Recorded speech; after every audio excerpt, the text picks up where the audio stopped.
we are moving into the next technical session 5, which will be chaired by Professor M.T. Shahriar Parvez, the founder and the CEO of Independent Perception and Research Club.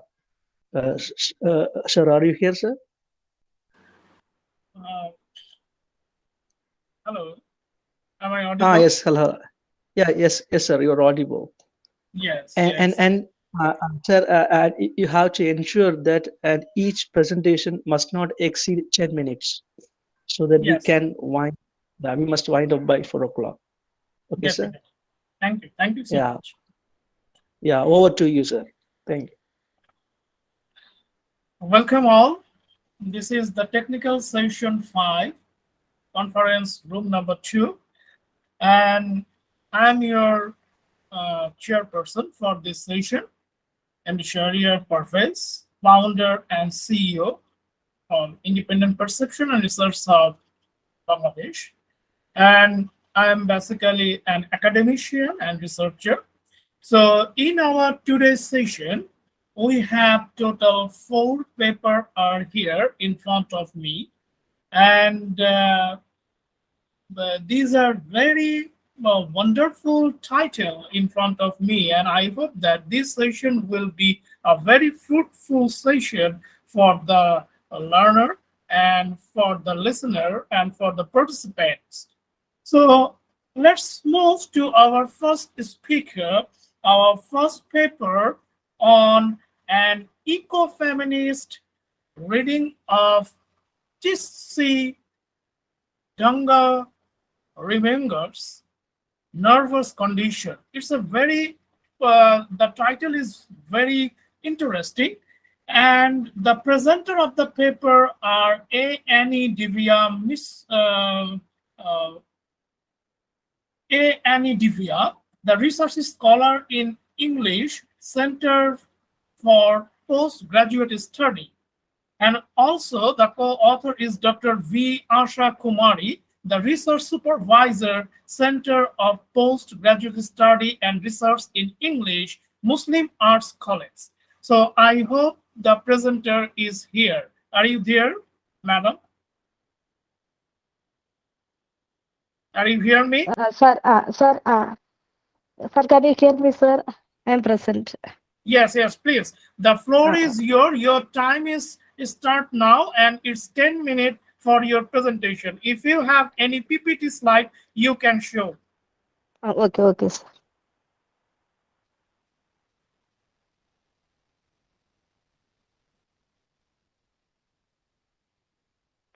Sir, is it visible, sir? Yes, yes, it's visible. Please Uh, carry. uh, Good afternoon to you all. I'm Annie. I'm presenting the paper entitled An Ecofeminist Reading of Sitsi Dankaramba's Nervous Condition.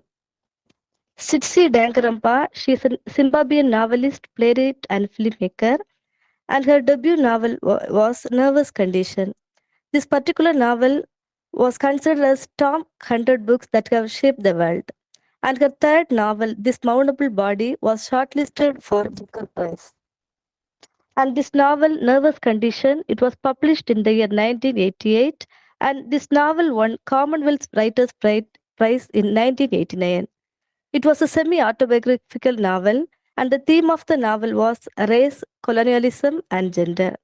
The title, The Nervous Condition, was taken from Jean-Paul Sartre's introduction to Frantz Fanon's The Wretched of the Earth. It was published in the year 1961.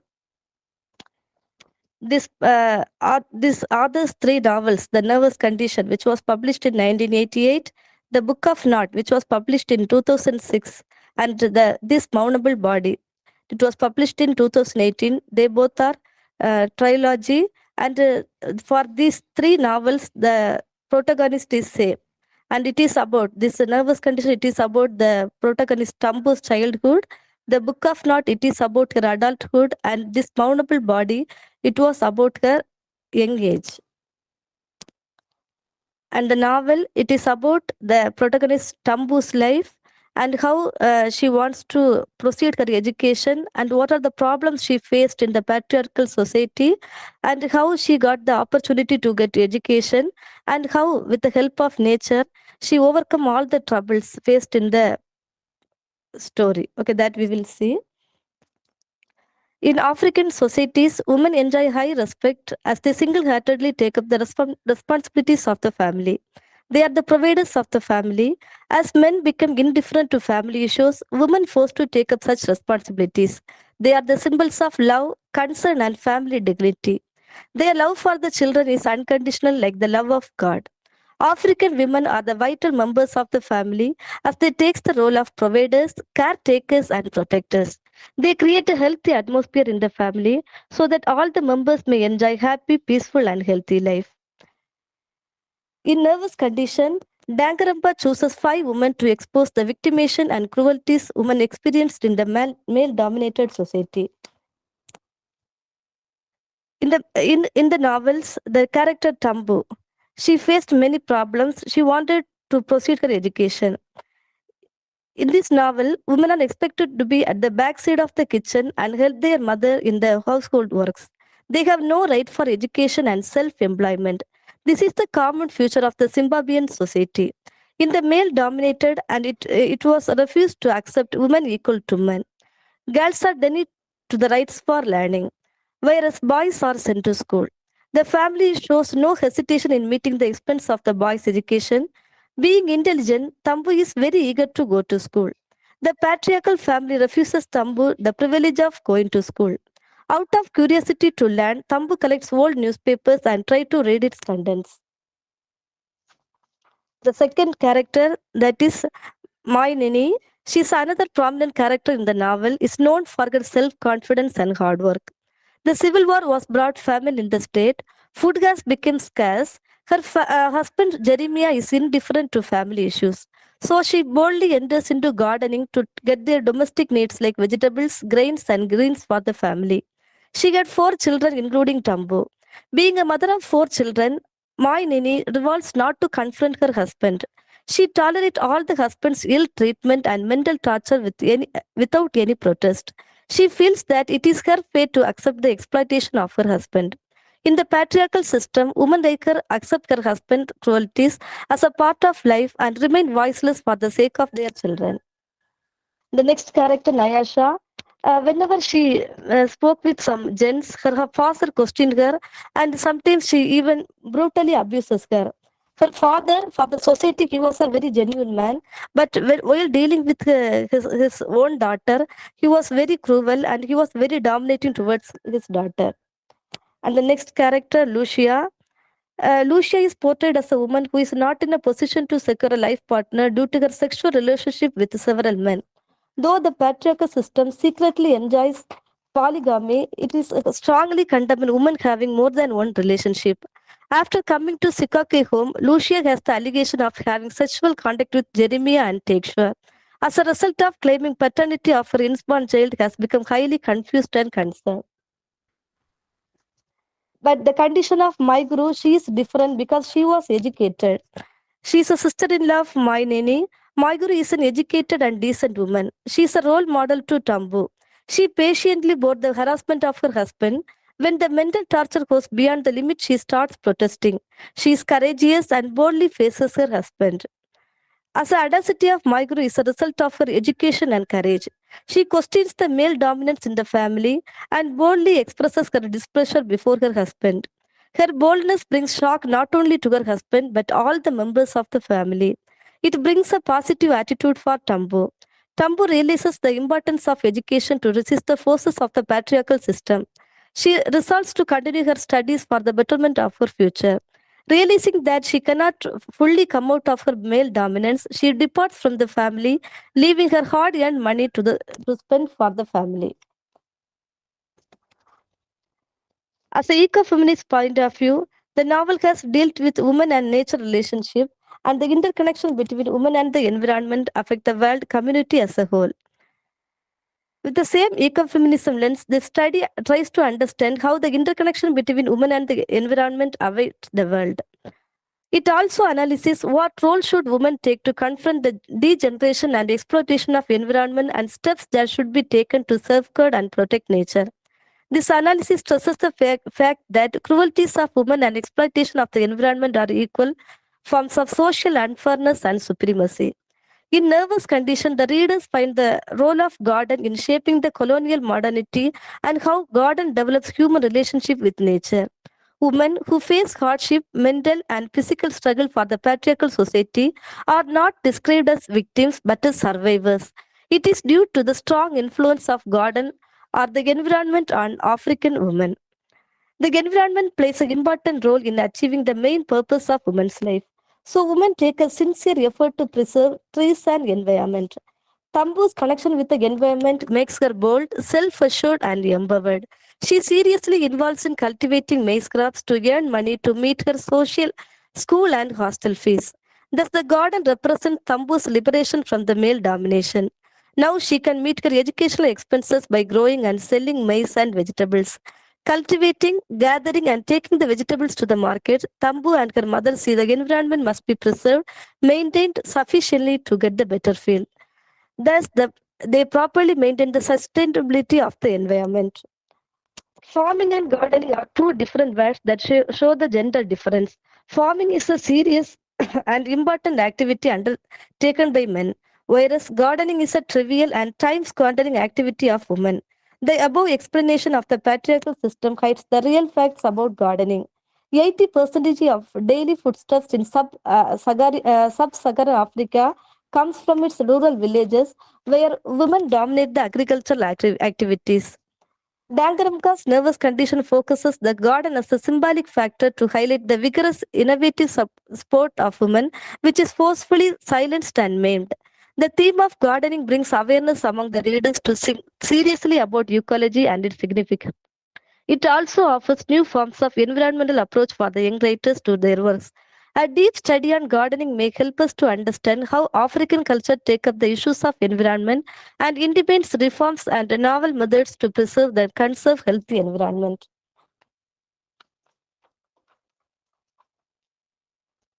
By showing her interest in gardening, Dangaramka reveals her concern for women's involvement in cultivation, various societies of women and women's emancipation. Her novel deals with gardening and confirms that it gives greater opportunity to engage with nature. It also mitigates male supremacy and insists women empowerment and women heroism. The study of nervous condition in the light of ecofeminist principles not only show women having close relationship with nature, but also express liberation of women from the exploitation and suppression with the help of nature. An ecofeminist view of reading the novel proves the nature is used as a reliable agent to oppose dominance of women and achieve self-supporting and women empowerment. Sorry for the interruption. You have last 2 minutes.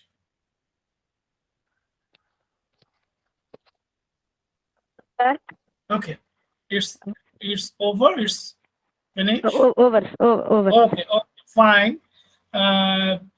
This is a very interesting presentation presented by Annie Divya Mishra.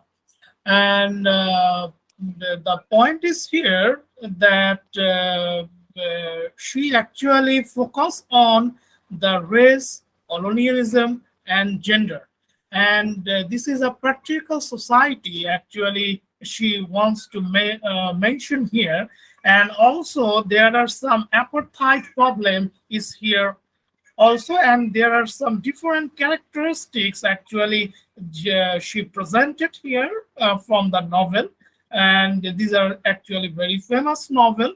And from this paper, the I just one question to you that what's the main summary or what's the main conclusion from this paper you want to conclude? What's the main, just in 2 lines?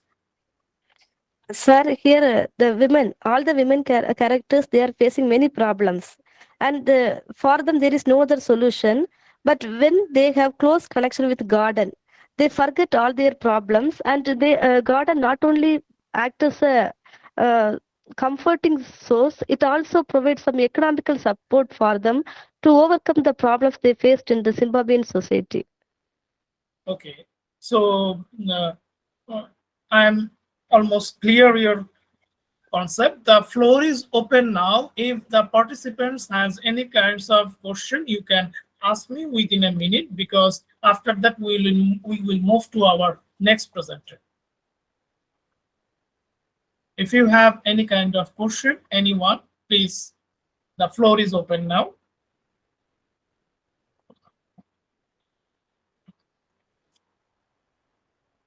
Okay, so I think it's clear to all. Thank you so much, Annie Divya, you for your presentation, and we hope that in our future you will present more paper, more interesting paper in front of us. Thank you so much. Thank you. Uh, Thank you. Now we move to our next paper, Christy A. And the co-author is Dr. R. Vanilla Nancy Christina. Christy A., the research scholar, Sri Saraswati Tyagaraja College, Tamil Nadu, India. And the paper title is Sacrificial Protection of Lily Potter. So, madam, are you here?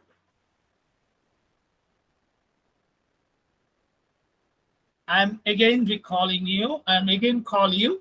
Are you here? Christy A., the research scholar.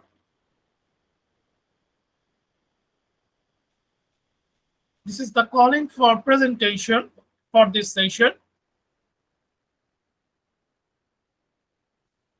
Okay, I think we should move to our next presenter. If the madam is coming, then she will again join with us.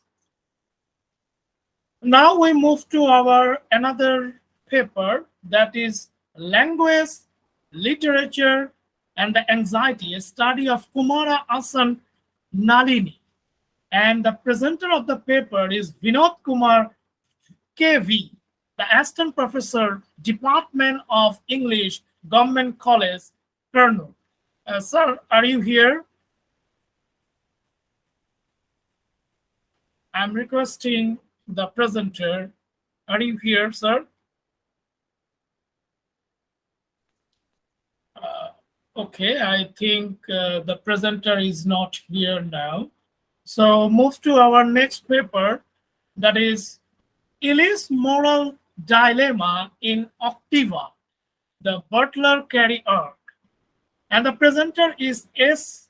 Lavender, assistant professor of English, Sri Sarda College for Women, and Dr. V. Sangeeta. Madam, are you here?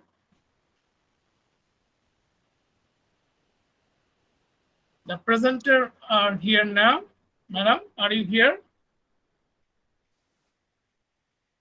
So I think there is a missing of the presenter. Moderator, please take now the vocal that where the presenter are, because in my slides there are only 4 paperers here and only one presenter present the paper. Yeah, only 1% of the paper. I don't know whether they have held up in the conference room number 1. This is the conference room number 2. So I'm just waiting here. Can you please ensure us that whether it is their mistake that they go to room number 1? So I'm just waiting here for your kind information, please. Yes, sir. In a couple of minutes, I will. Yes, I will yes, tell. please. I will come back. Yes, please.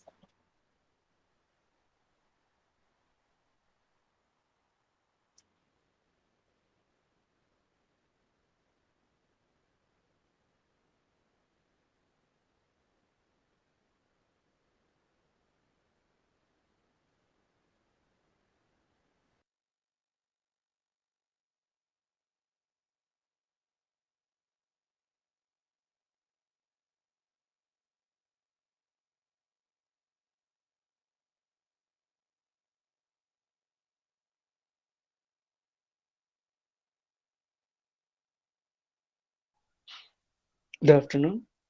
Uh, Dr. Diboli Sharma Bhandari. Ma'am, are you here?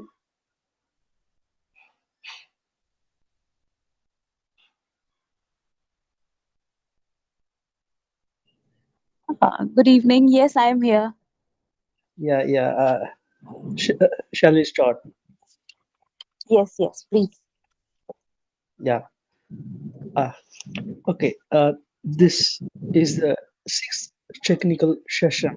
It's chaired by Dr. Diboli Sharma Bhandari, Assistant Professor, Department of English, Government Degree College, Bareilly, District Sirmur, Himachal Pradesh. I'm glad we have. And the floor is over to you, ma'am.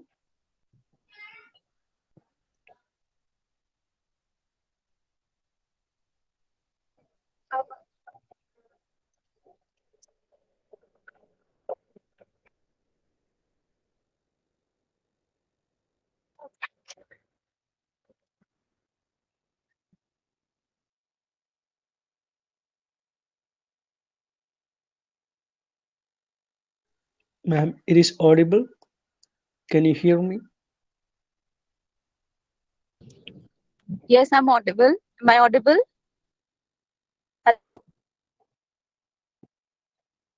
Hello. Hello? It's audible, ma'am. We are hearing your Oh, voice. thank you. Yeah, Thank you. yeah. Actually, the time limit and make sure that each presentation should not exceed 10 minutes. Yes, sir. Uh, yes. Totally, we have six presenters in this session, and we need to wind up by five. Okay. So Okay, shall ma'am. I start? Take over? Yes. Okay. Thank you. Good evening. So I invite the first presenter for the day, Aishwarya V. and Dr. Devi Meenakshi K. for the first paper on this session. Please stick to the time limit so that we can finish in time. Thank you.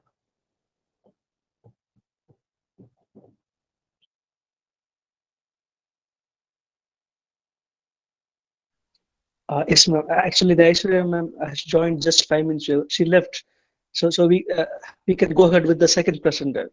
When she joined, we will give opportunity to her to present. Okay, ma'am. Okay. So I'll invite the second presenter for the day then, Megha AG. Please go ahead with your presentation and please remember to stick to the time limit.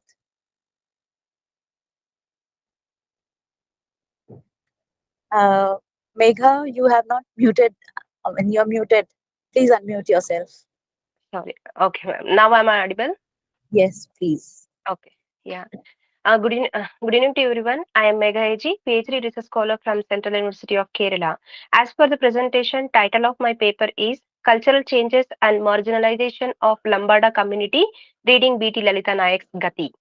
The aim of my presentation is to trace the transition shift in socio-cultural and economic lives of the marginalized Lambada women over a period by analyzing Kannada novel Agati, which was written in 1986 by the prominent feminist tribal writer B.T. Lalita Nayak. And the paper also intends to talk about how tribal communities undergo many changes over a period of time through external and internal colonization and adapting newer patriarchal structures and practices from other communities doubles the woman's exploitation. Because as Bell Hooks says, adapting newer practices and structure to the community affect women more than anybody else. Exactly, the novel Gati traces these conditions and trajectory changes of Lombardy's life and the pathetic conditions of women within the community.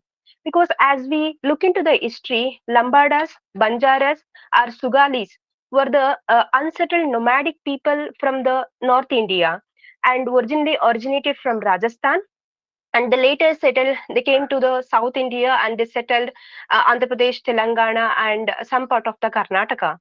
And when we look into the pre-colonial period, and these community were completely believed in old egalitarian practices, which means and equality across gender, religious, political, and economic lives. But after that, when the after the establishment of the British colonial Raj, and they ruined their identity and they lost their job, and this community became marginalized. And because at first they lost their traditional jobs as a trading, and because they were basically famous for their trading job, and they shift goods from one place to another place in in olden times. But after the British colonial period, and they lost their jobs. And secondly, the Criminal Tribe Act by 1871 by British people ruined their character, because that act criminalized the entire community by calling them as a habitual criminals. Because in the novel, BT Lalita Nayak also addressed this issue of criminalizing the community, because so the persona called Chandu, one of the principal characters in the novel, when he was young, and the people and take him and put him in jail, and without any reasons, and calling him here as a thief, and which shows that actually how this fabricated constructed history has ruined their lifestyle.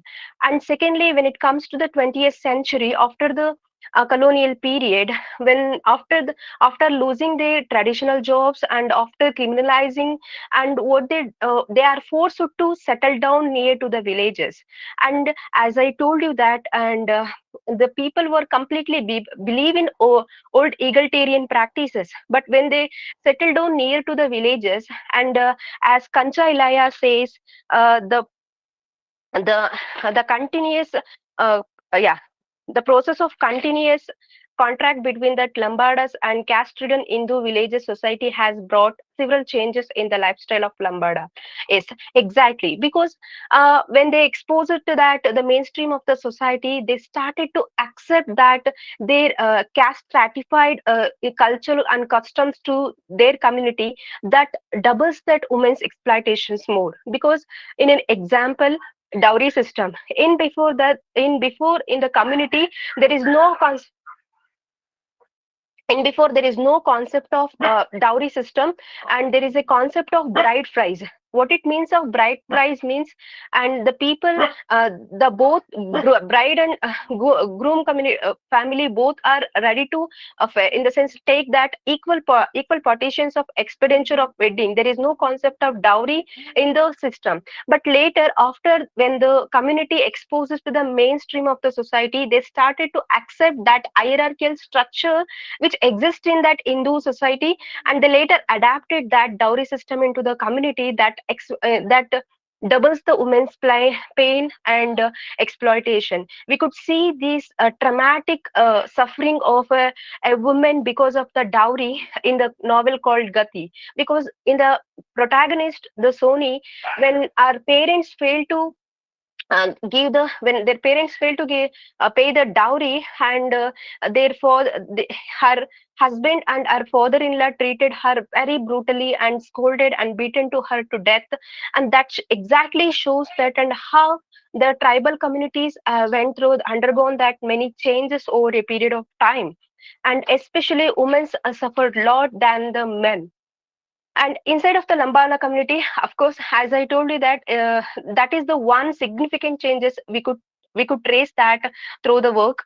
And at the same time, and we could also see that these tribal people are not only these tribal people undergone the double tragic phases, because one as a tribal and other as a woman. This tribal woman undergone that the tragic lifestyle, and the BT Lalita Nayak excellently portrays this how that tribal women become a victim of sexual exploitations, domestic violence, and patriarchy due to patriarchy and the social inequality that exists in society. And at the end of the novel, BT Lalita Nayak particularly talks about how education has brought a kind of a courage in a woman to talk about against to that patriarchal structures, and which were recently adapted by the community and all. And they decided to live alone after getting educations. That is how that a kind of some sort of social changes can bring a good remarkable changes in the lifestyles of tribal women lifestyles, and tribal people also. That is how my paper is completely wants to talk about that, how that over a period of time the communities has undergone many changes and many pains, and how it became witness of the double tragedy, and as a tribal people, because as in the pre-colonial period, and they undergone that the traumatic they criminalized, they attached with the criminalized stigma, and later when they fail to understand that mainstream lifestyle and all, when they accept their hierarchical structures to them, and that also leads to another tragic lifestyle of the tribal people, especially when it comes to the tribal women lifestyle. And this is what I want to talk about in the paper. And thank you all.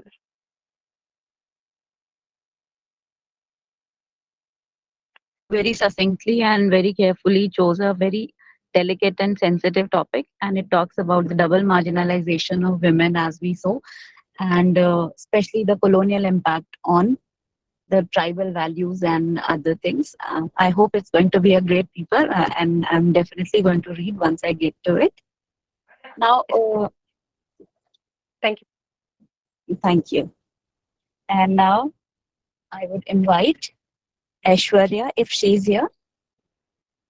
Aishwarya, are you here? Yes, ma'am. Am I audible? Yes, you are. Please go ahead with your paper presentation. Okay.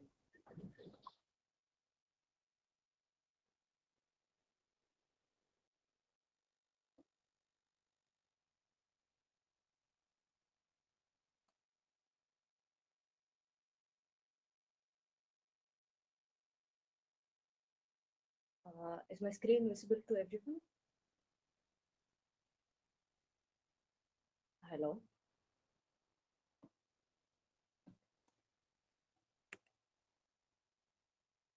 Hello.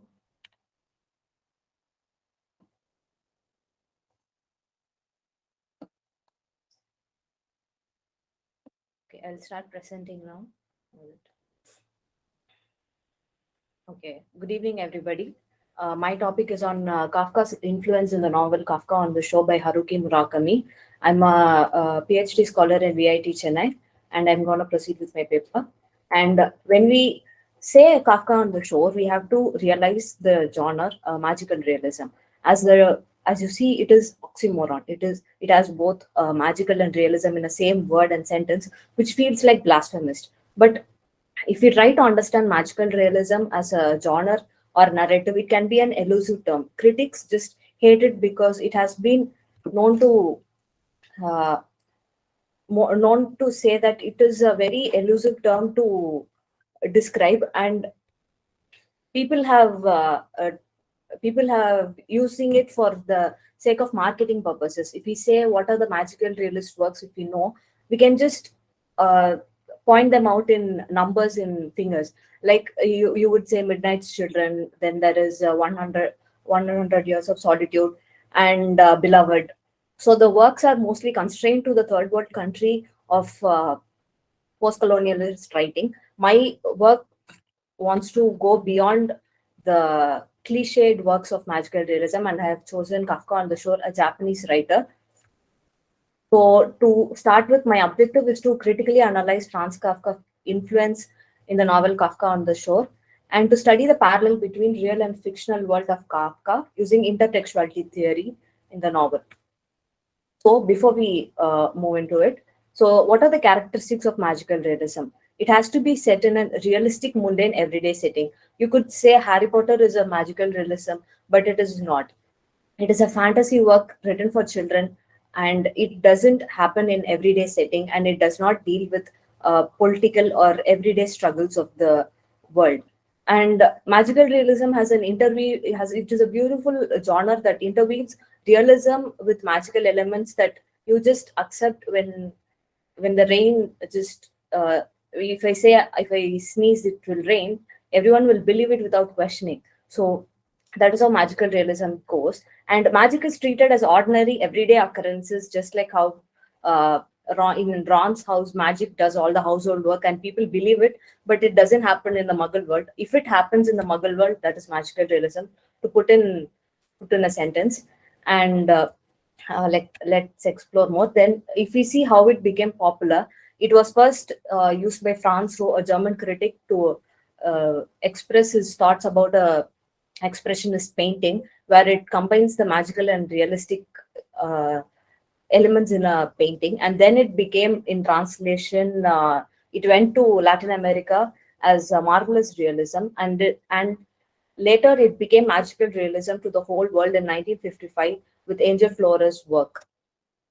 And Kafka on the Shore, if we, it is the Kafka on the Shore is written in 2002 and it was later translated in 2005 into English from Japanese to English. The novel itself is interesting because the odd chapters follow certain follows a trajectory of characters and their storyline, and even chapters follow a different character. So the Kafka takes up the odd chapters. He's a 15-year-old eloped teenager, and he is cursed with Oedipus prophecy by his own father. So he just wants to run away from his house to not make the prophecy come true. And he takes up the name of Kafka because he deeply feels like he is alone in this world. There is nobody for him. Just like if you have seen Kafka's work, which we later discussed it with Kafka. So even in the title, we can see that Kafka, and in the character, the writer Kafka has given so much influence on the writer.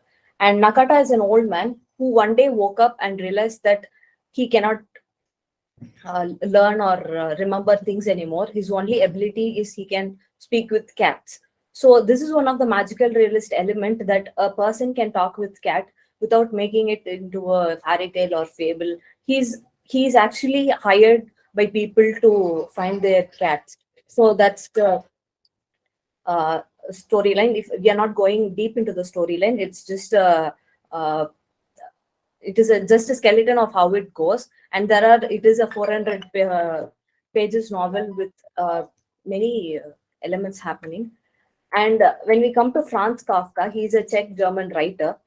His works are published posthumously, and he is a celebrated influential writer of 20th century.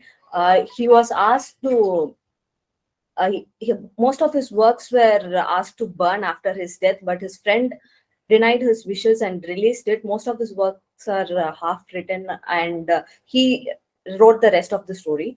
And his writings is set in absurdity of modern society, which is reflected in the Kafka on the Shore, where the world is absurd and it is cruel to the people who are just wanted to survive the world. Like if we take the character, the young Kafka, he just wanted to run away from his father, just like the real Kafka, who was overpowered by his father's dominating figure. It was written in his two letters to his father, which was never read by his father. He says how cruel he was to his father when his father was when he was growing up, and he keeps saying that how he cannot look up to his father because he will always be a disappointed and a sickly child in his eyes. And that is the main setting of the whole story. When we talk about intertextuality, and before that, and if we take a line, his world famous novel Metamorphosis, the line goes, as Gregor Samsa woke one morning from uneasy dreams, he found himself transferred in his bed into a gigantic insect. Just like how the old character Nakata, he just wakes up one day and realizes he cannot talk. He just have to accept that is his reality and go on with it. And we are using intertextuality theory by Julia Kristeva in this novel. All texts are intertext because they refer to recycle or draw from pre-existing text. It could be anything. Just like we can say that there is nothing new under the sun. Every story we read is about, it is already been written and we are just reading a different version of it. So even in this intertextuality, even though Haruki Murakami doesn't take the story just like as it is as a verbatim, he uses the characters and exploits it to the extent that he created a big fan base for his work using Kafka's works. He's a big admirer of Western literature, which is shown in his a novel because the Oedipus complex is from Sophocles, and his works or he translates the English literatures. And yeah, and to know about the types of intertextuality, there are three types of intertextuality that author can use in their work. That is obligatory, optional, and accidental. In obligatory, we can say that the reader doesn't have, if the reader knows about how the intertextuality is woven and the allusions, if he know about the allusion in the novel, he or she could enjoy the novel.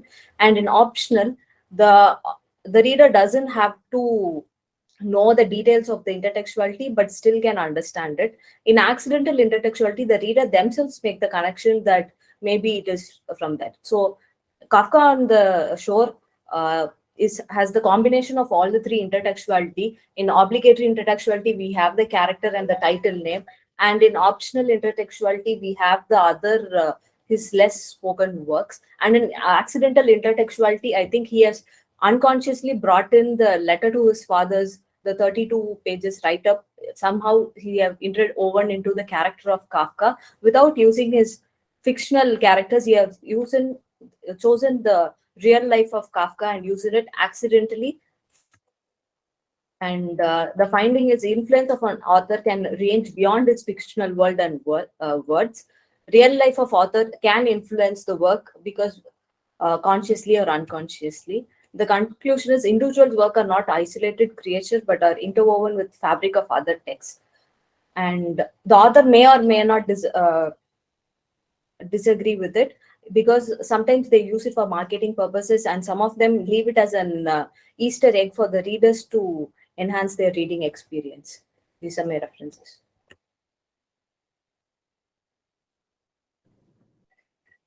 Thank you, Aishwarya.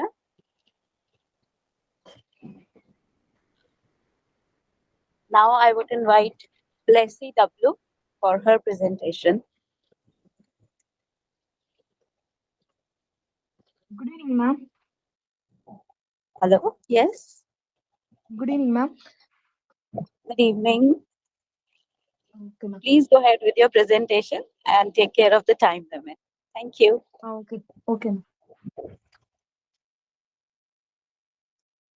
The title of my presentation is Eco-Critical Study of Eastern Chaos When the River Sleeps. I chose this title in order to depict the perspective of father through the story of Willie. Willie is the protagonist in the novel. Eco-criticism is an area of literary study that is currently beginning to gain popularity, and it is the study of literature with a special focus on the role that nature plays in it. Eco-criticism has distinguished itself from traditional nature writing by adopting an ethical perspective which establishes a link between the human and non-human world. And there are numerous writers who used to write an eco-critical point of view. One among the writers is Eastern Care. Eastern Care is the novel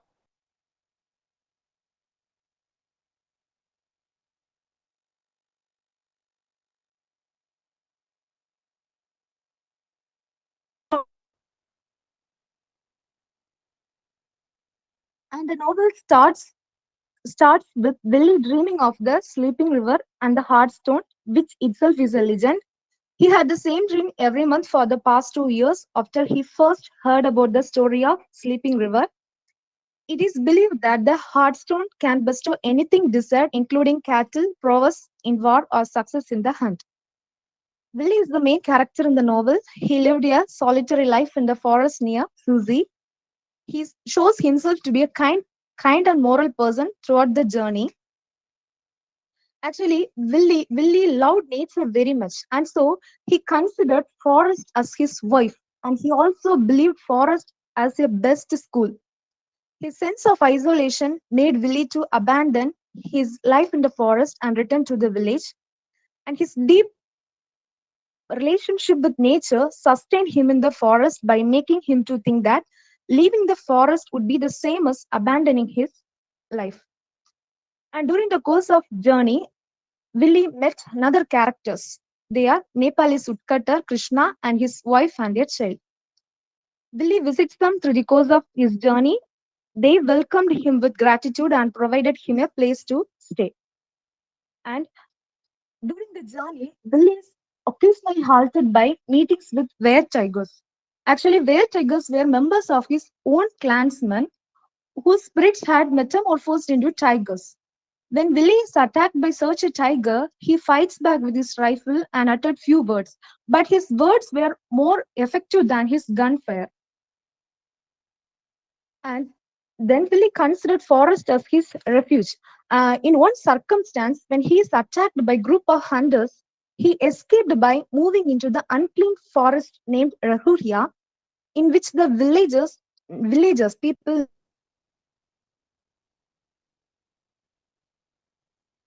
in the village never entered due to their fear. But that unclean forest boosted Billy to continue his. And when Billy comes forward in his journey, he meets a character named Kani. He's a fisherman. He guides him to the sleeping river, but also he instructs him on how to develop his ethical nature, which is necessary for obtaining the Heartstone. And Willie comes to know about the real story of Sleeping River from Kani. Kani is Subel's husband. Subel is another character in the novel. He explained more thing about Sleeping River. That is, the spirits of the widowed women are in charge of watching the Sleeping River, and he wants Billy that if he is protected, there will be no harm for them. If not, they will tear him into pieces. And moreover, Subil also informed him about some secret things about widowed women's disappearance. That is, when the widowed women disappear, the river will stop moving and begin to sleep. He has to use it correctly by jumping into the river and grab the heartstone. And when Willie came to hear about it, he exclaims in ecstasy, "Sky is my father, earth is my mother, stand aside, death. Kippenfu fights for me. Today is my day. I claim the wealth of the river because mine is the greatest spirit. To who has the greatest spirit belongs the stone." This words explains this words reveals how Billy loved nature and his bondage with nature. And through his courage and willpower, Billy finally succeeds and take the possession of stone that he dreamed about. And after overcoming all those challenges, he comes across the village of Hirpufima. In that village, he meets two characters. One is Eight, another one is Zot. Actually, they were forbidden women who believed to have poisonous abilities. Among them, Eight is one of the characters. Eight is a kind-hearted girl, and she had a belief in her mind that uh, she possesses some magical powers that allow her to curse on simply by pointing a finger at others. And after a tragedy, Eight's sister Zod died. And after her death, due to unknown reasons, all the people in the villages disappeared. So Willie took along with him in his journey, and he made Eight to settle in his own village. In the last chapter of the novel, Eight describes Willie as the greatest living, life-giving source I ever knew. He was also the kindest man I knew. And finally, Willie moved back to the forest. In the forest, he is brutally murdered by a man for the Heartstone who wanted to attain material goods. In from the story, it is clear that actually Willie's dream is to catch the sleeping river in order to pluck this Heartstone. It can provide some more powers. But Willie did not use it for any materialistic powers.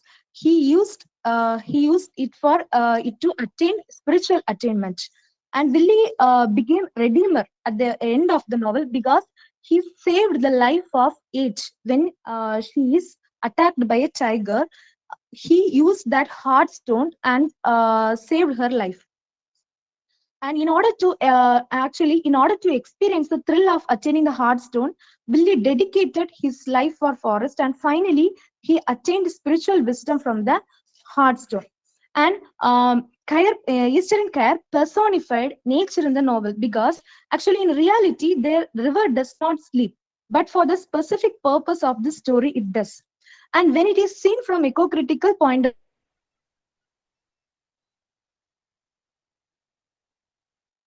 view, Eastern Care highlights how nature moves and guides Billy's life in shaping his personality. Actually, if we humans are ready to learn from nature like Willy, we will be benevolent creatures worthy to roam the earth. And it is true that nature is capable of bestowing favors and fulfilling wishes. Thank you, ma'am.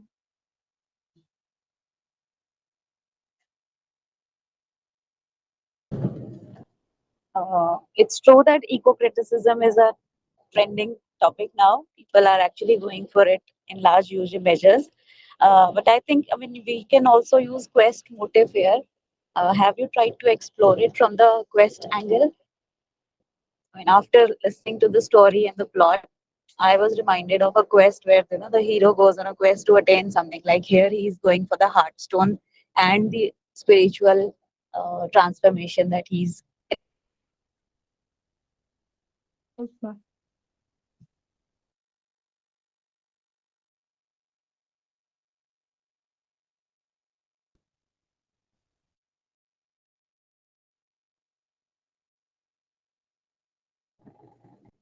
Hello, Hello, yes, am I ma'am. audible?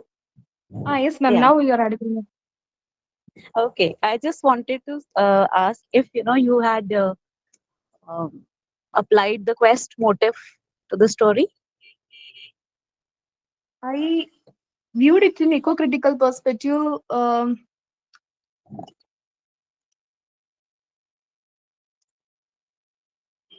Okay. Okay. Okay. So now I would like to invite Krishnaja M. Menon with her presentation. Hi, ma'am. Thank you. Okay, my paper's title is English Misha, Some Thoughts on Translation. I hope that I'm audible. Am I audible now? Yes, yes, you are. Please go ahead. Okay, thank you. Uh, so, Misha is a Malayalam novel written by S. Harish, which narrates the cultural, political, and historical biography of Kuttanad, a below sea level farming region in Alappuzha, in Kerala, through the hyper real chronicles of a lower caste Pulaya Christian Vavacha. So, it won the Kerala Sahitya Academy Award of 2019, Kerala Sahitya Academy Award in 2021, and its translation masters done by Jayasri Kalatil won the prestigious JCB Award in 2020. So, when a uh, um, when a novel, that's specifically an Indian novel, translates into English, it gains a wider audience, and when it win a prestigious award like JCB, there is a higher chance of being widely read and discussed both in the academic and the general reader circle. So it becomes important to understand the manipulatory as well as the translation practices adopted in the translation in order to understand how the source culture, especially the Malayalam or the Kerala culture, or the not specifically the Kerala as in Misha. Misha depicts the culture of a very subculture in Kerala, that is of Kuttanad. And the translation study of Mustache, the translation of Misha, is also an attempt to identify the manipulatory as well as the translation practices that has done by the translator in the process of translation. So there are a lot of reasons behind selecting a novel or a literary work for translation. It can be because of the translator's personal preference or the economic prospects of the translation, literary style of the target culture, or the cultural political condition. While the translated text omitted from the source is as significant as the translation within. So this is an attempt to identify the textual and extra-textual practices adopted by the translator in translation of the novel.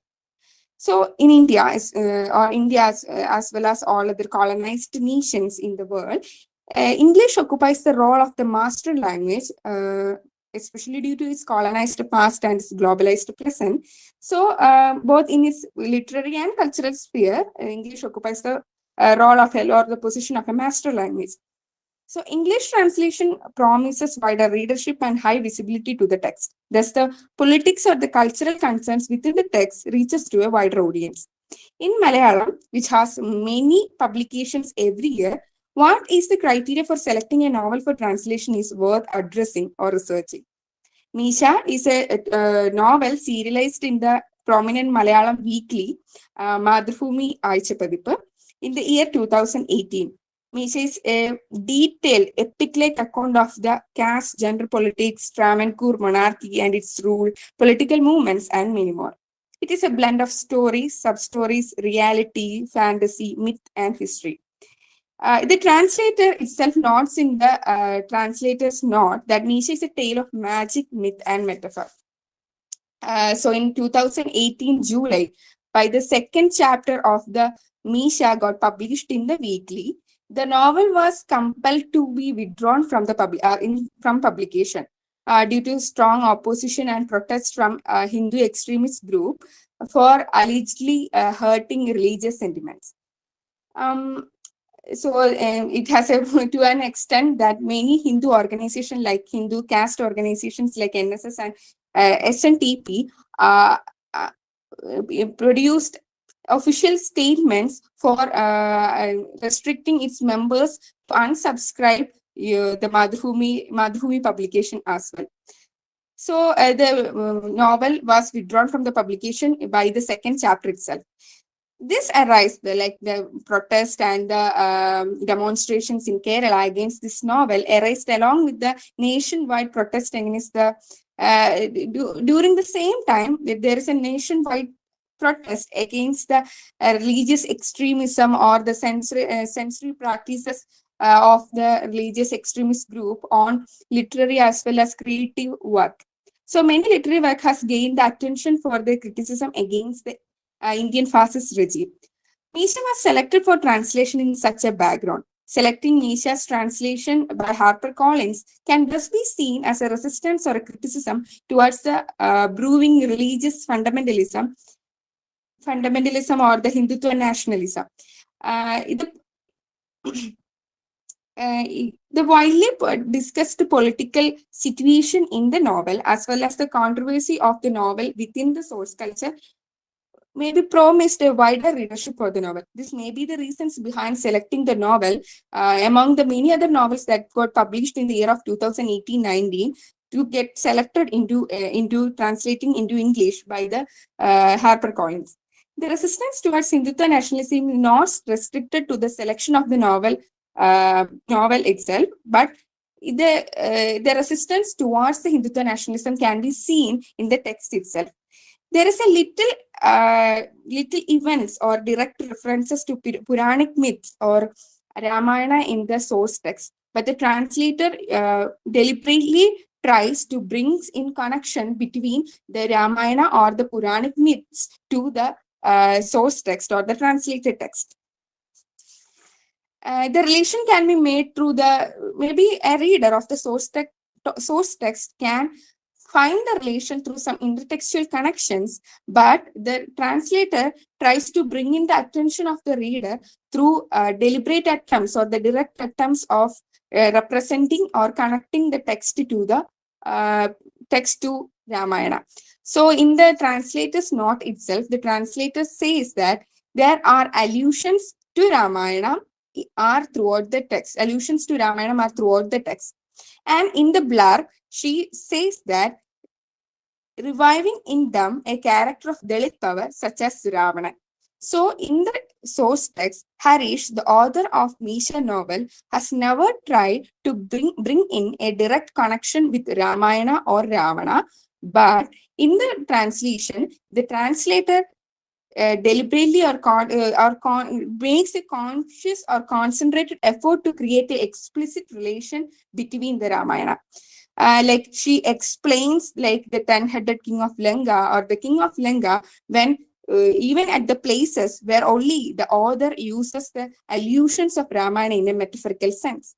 So Hindutva nationalism, this can be seen in a more political background. Hindutva nationalist advocates the Rama Rajya, which is not such or not that one envisioned by the Gandhi. So they brought Rama as a heroic or godlike icon to homogenize the nation with multiple gods, religions, culture, and identities. So right-wing extremism create this Rama icon who killed the evil quote unquote evil, Ravana, and retain quote unquote Dharma. This is more or less tackled by removing the Rama and Ravana binary from the idea of good and evil. So in this novel, in the translation, when the translator deliberately tries to bring the protagonist Vavachan as the Ravana, who is who has been killed by Rama, and she try to augment the subaltern identity of the Ravana, and thus she tries to tackle the Rama-centric or the Rama preference given by the Hindu extremist group. The manipulation, the translation is not happened by chance, or it's not an unconsciously done within the text, but it is a metaphorical response against the Hindu extremism. Like we can see such explanations given to Puranic as well as Ramayana myths or Ramayana characters in the novel. In the translated text, not in the novel, not in the source text. This is one of the things I have found from the translation, that the conscious effort or the details given by the translator to work against the Hindutva nationalism from within the text. And coming to the paratextual commentaries, or for a translated texts are always permitted to have a great range of paratextual commentaries like introduction, footnotes, critical essays, glossaries, maps, and like. The translations are embedded with such paratextual elements that explain the necessary cultural and literary background for the receiving audience, and that act as a running commentary of the translated text. So translators' note is important, as well as the glossaries, endnotes, or the author's note are important in reading a translated text. It's always the primary sample for the researchers in translation studies. So coming to the author's note in the author's note by Harish in the translated text, the author's note is a significant literary or paratextual tool as it explains the cultural and social and political background of the Misha novel, while the translator does not make any effort to explain any cultural specifications within the text, or as any paratextual elements like a endnote or a glossary or in her introduction. But this gives the author of the Misha novel, the Malayalam novel, an additional burden to explain the cultural, political, and the social environment of the Misha novel, where the Misha is set, or the political happenings in the Misha novel, in a very detailed account for almost 6 pages. So it is more or like we cannot read a foreign audience who is not aware of the Malayalam literature or the Kerala socio-political scenario would find it really difficult to understand the novel without the help of the author's note, that is the introductory note given to the author itself, and without the map that is given in front of in the beginning of the novel. So the translator. Okay. I think you've taken your time. Can you wrap it up in 1 or 2 sentences, whatever it is that you want? It came to an end. I'm really sorry. So coming to the manipulatory practices in the novel, in the translation, which I've been trying to be as concise as possible. So there are many translation or manipulatory practices within a translated text which cannot be seen as a semantic equivalences. Rather, it is a political statement or a political act done by the translator or the publisher to regard for their ideological preferences or their interests. So from the readings of the Mustache, the translation of Misha, it is evident that the translation is not a value-free or unbiased practice, but rather it always is in support with the ideologies or preferences of the translator or the publisher or the target audience. So this is what I tried to say. Thank you. Thank you. Translation is a subject very close to my heart. Do you think that the writer has been Yes, ma'am. convincingly able to portray the original, or has she deviated in some way? And are you asking that this is the translator successful in portraying it I mean, Yeah, yeah, that. okay. I think that she has done a very good effort in maintaining the rhetoric, or the, as Gayatri Spivak has said, she made this intimate reading of the text and she's surrendered to the text. But there have been some pitfalls while translating the oral songs, or the very cultural specific terms in the translated text. There are only some pitfalls. The more or less she tries to maintain withdraw herself from any practices which could unconsciously or consciously make biases in the text. So I think she made a really good effort in translating the text. That's why they won the JCB prize, because they could maintain the fluency of the actual text in the Thank you, translation. Aishwarya. No, sorry.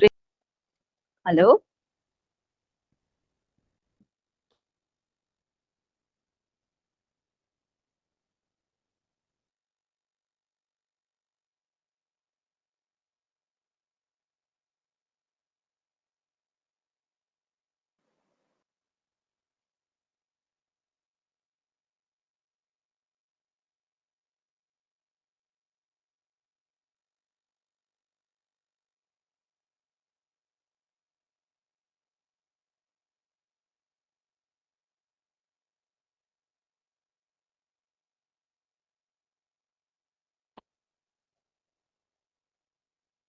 Mr. Anthony, am I audible? Hello? Yes, ma'am. Please go ahead with your presentation. Yeah, okay. Thank you, ma'am.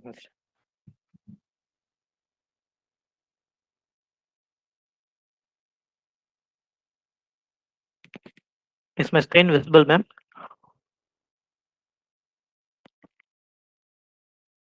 Hello? No, for me it's not visible. Are you sharing your screen? Yes, ma'am. Just a sec.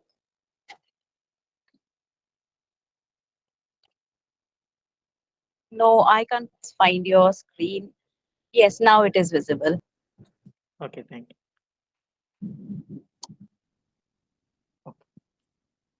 I'm S. Anthony Jayaprada, a research scholar from Vellore Institute of Technology. The topic of my paper is a study on the representation of caste structure in the film Nenjikku Needi. It is a remake of an Hindi film called Article 15. So, what are the objectives of this paper?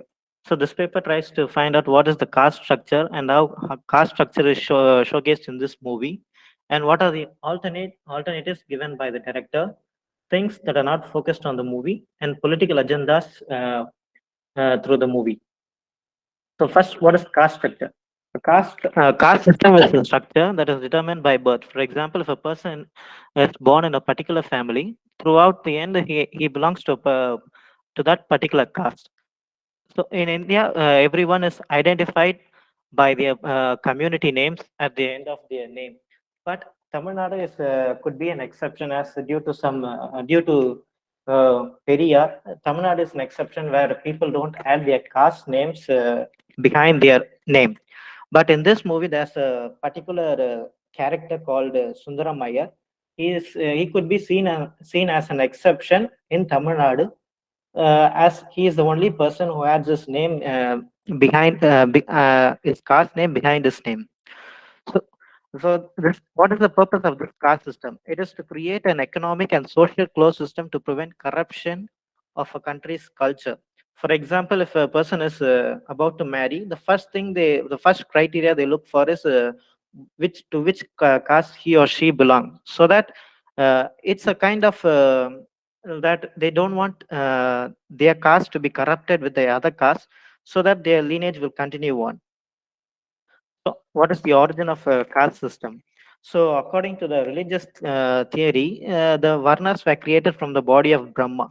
So, there are four Varnas: Brahma, Vaishya, Kshatriya, and Shudras. So, according to the social cultural theory, the origin of caste system finds its origin in the arrival of Aryans in India. So, when the Aryans arrived in the northern part of India, they started to disregard the local cultures of the people who were living in those regions.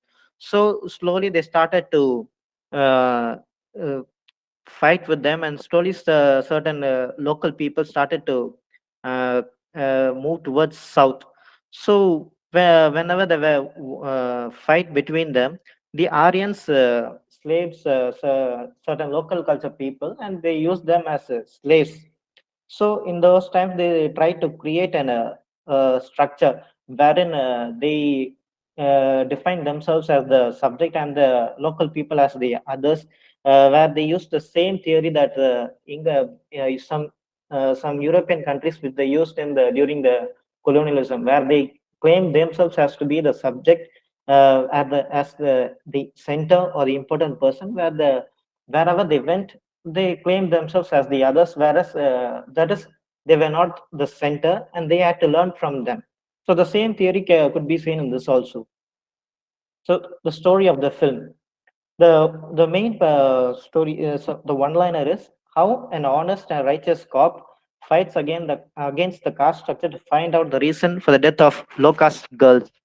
The director in this movie has portrayed the evil practices of the caste system, and he also wants then he also underlines the necessity of the implication of Article 15, that is equality for everyone. Everyone should be treated equally. The ideal society, for according to the director, is an egalitarian society wherein all are treated equal, irrespective of their caste, color, race, or gender. So so how does the director backs his argument? He has used real life events. It's not just that the film could be stated as an imaginative. Here, the director has used only imaginative scenes. No, it's not like that. He has taken inspiration from the real life events that has taken place in the society, and those events were due to because of the evil practice of the caste system and the caste structure. So, what are the important characters in this movie is Vijay Raghavan. He is the protagonist. Actually, this character is the director tries to portray an out of the box solution to the society. He thinks that Vijay Raghavan is an ideal character for everyone to illuminate, to reflect upon, to ponder upon. So this Vijay Raghavan is a character that doesn't comes under any parameters of the society, of the people, those who lived in the village and in the movie. So he never comes under any caste system or under any caste. He never comes under any religion. He is a man who has an idea of India as a country that is that where people are united in the diversity, where all the people are united. So, but actually, the reality is when he comes, actually he comes from abroad, and when he comes to India, the idea that he had about India is totally different.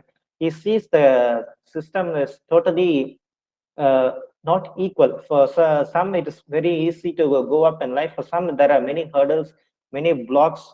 So the director through this character's perception, he showcases that India is not equal, is not the same that everyone sees as it is. There are many underlying parameters that block the growth of many people. Then Circle Inspector Sundaram Iyer. So he comes from an upper caste, privileged caste. So in through many of the scenes, he could be seen as an example of how we should not approach the so-called other people.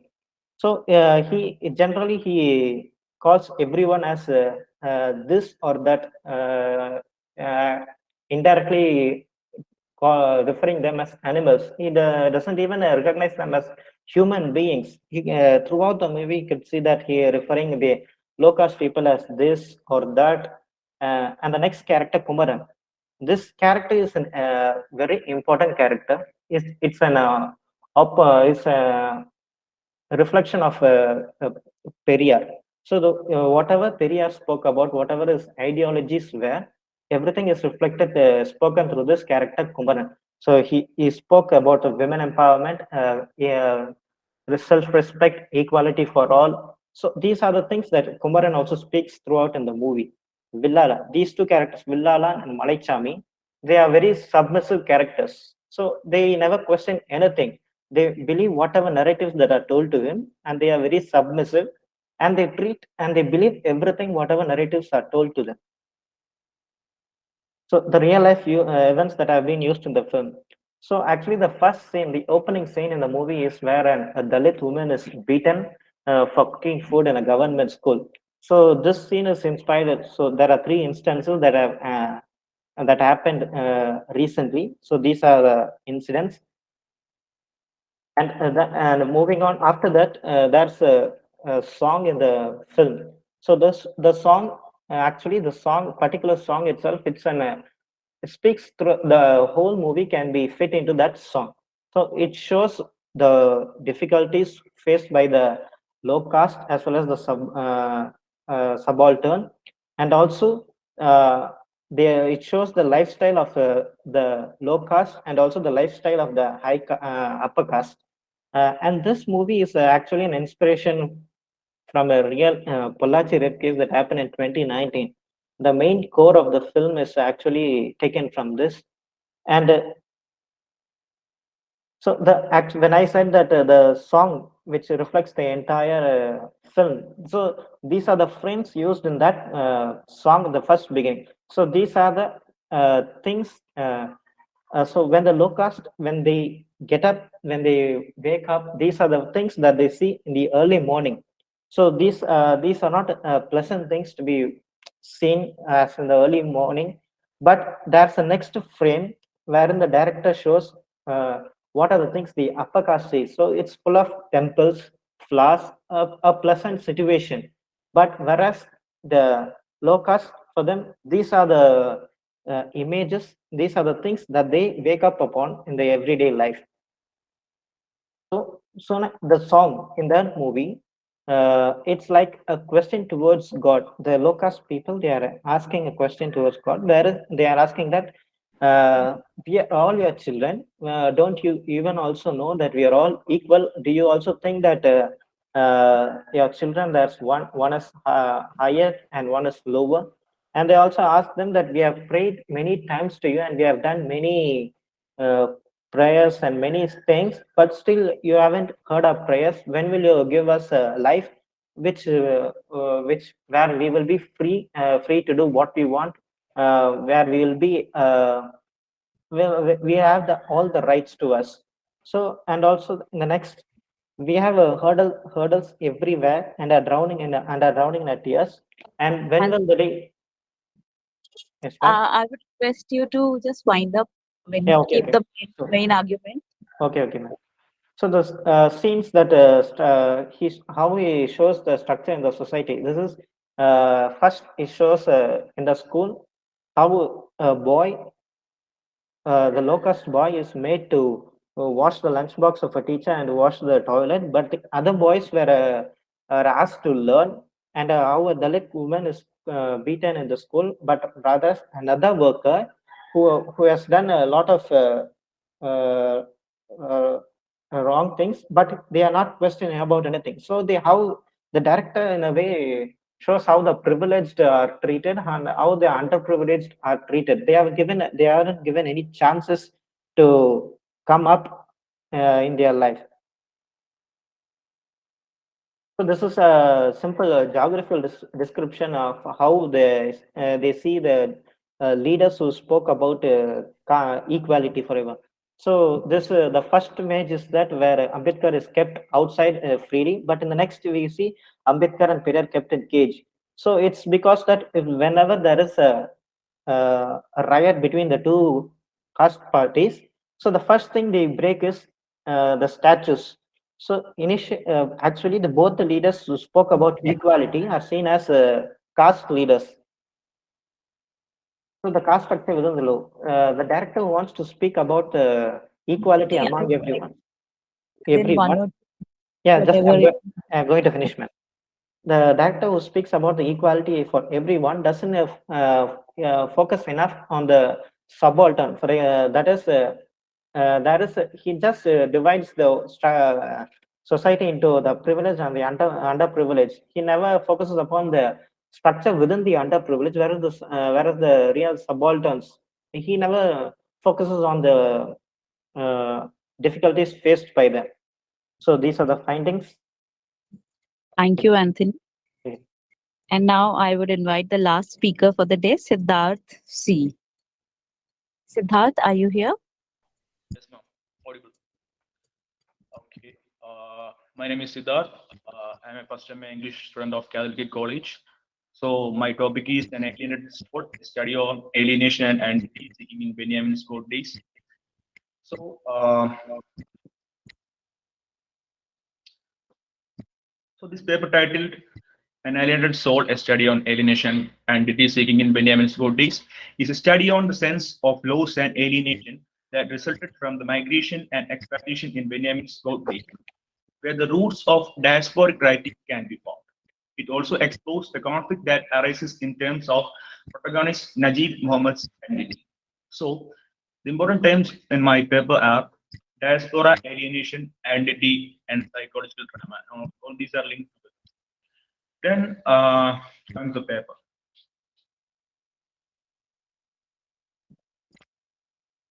So, the emergence of the oil age in the Gulf in the 1960s and 1970s led to the migrant of large number of Indians to the Gulf. Labor migration has now become a universal pervasive phenomena that benefits Gulf states as well as workers in their countries. So, in the case of India also has a significant number of migrant laborers who are often fooled into giving money to intermediaries under the guise of completing visa procedures. They give the savings in the hope of gaining secure future. However, these laborers became a part of the community who are employed in herding the goats in the deserts of the Alps. They became victims of dehumanization that led to the loss of their original identity. They also face difficulty in maintaining contact with their family members and even the outer world. But at the end of the contract, the desert will be their home and the goats will be the only living things they know. So, in God Days portrays Najib as an individual who is caught between his life in Kerala and Masara. His life in Masara changes his daily life, which leaves him psychologically traumatized. He experiences an alienation from himself, which marks the basis of his loss of identity. In addition to this, Najib's migration to the Gulf has also cost him his identity. Throughout the novel, he is portrayed as a character suffering from an existential crisis. As Benjamin says in the book, I had not even brushed my teeth in morning, nor followed the morning rituals. I hadn't taken a bath. Had it been at home, I would even drink coffee without first ducking into river, even when it rained. But that day, for the first time, I violated all my hygiene rules. I had drunk milk without brushing my teeth. Hunger for 1.5 days forced me to ignore my habits. So, however, Najib is stuck within the confines of Masara, away from the outer world, which is like every Malayali's aspiration for a better future. Najib also wishes for the same, which puts him to a labor in the deserts of the Gulf.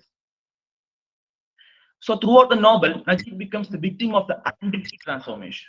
At first, his job opportunity in Riyadh marked the first transformation of a Malayali into an Arab he loved, but his entry to the Masara desert, brings about a complete transformation of him to an animal, to a god.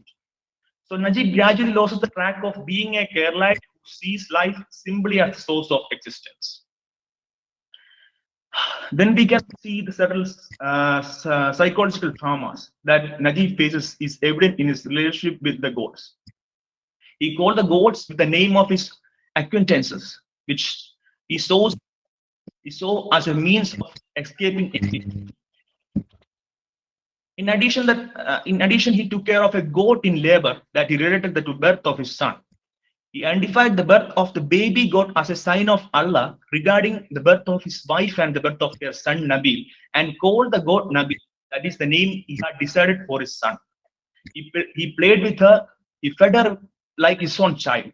Even though he was beaten up by the Arab for taking care of the goat, he considered the responsibility as father and therefore he commits to the same. Then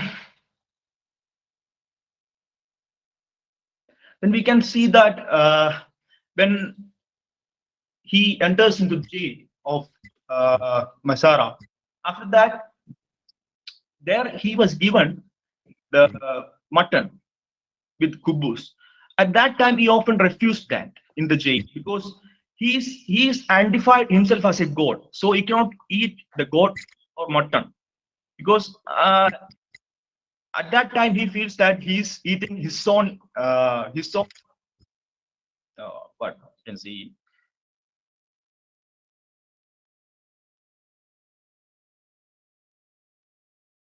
Yeah, its own being. He's eating its own being.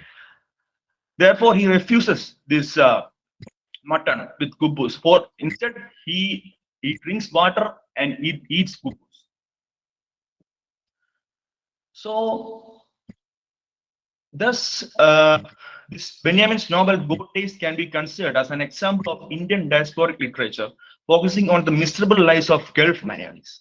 Through Najib, Benjamin portrays a story of survival and struggle of individual who in process redefining his identity eventually loses it. So, through alienation, Najib transformed from a Malayali to an Arab, and from an Arab, when he faces some psychological traumas in the Masara desert, he transforms into a god. Thus, he faces certain identity crisis. Thank you, ma'am.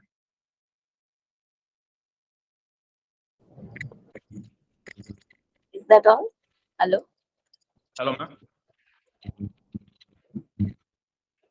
Hello, am I audible? Yes, ma'am. Okay.